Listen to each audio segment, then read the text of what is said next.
তুমি না তওবা করেছিলে? তুমি না শুধুমাত্র আল্লাহর জন্য সবকিছু ছেড়ে দিয়েছিলে?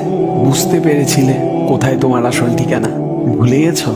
আবার কোন পাপ তোমায় গ্রাস করে নিল? তুমি তো সেই যে নিজের পাপের প্রতি অনুতপ্ত হয়ে সিজদায় পড়ে অঝরে কেঁদেছিলে। তাহলে আবার কেন দুনিয়ার ধোকায় পড়ে গেলে? কেন ভুলে গেলে কোথায় তোমার আসল গন্তব্য? তুমি কি হার মেনে নিয়েছো নফসের কাছে? তুমি এত দুর্বল, ভুলে গেছো তুমি কার বান্দা? কে তোমার রব? তোমার রব তো সর্বশক্তিমান। সর্বশক্তিমানের বান্দা আবার কখনো দুর্বল হয় নাকি?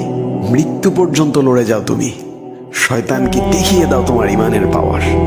শয়তানের ধোকায় পড়ে অনেক পাপ করে ফেলেছো, তাই নিরাশ হয়ে গেছো তুমি, তাই না? তুমি কি জানো না তোমার রব কতটা মহান? তিনি তো তোমাকে ক্ষমা করার জন্য অপেক্ষা করছেন। তাই ফিরে আসো সেই রবের দুয়ারে, যার দুয়ার কখনো বন্ধ হয় না।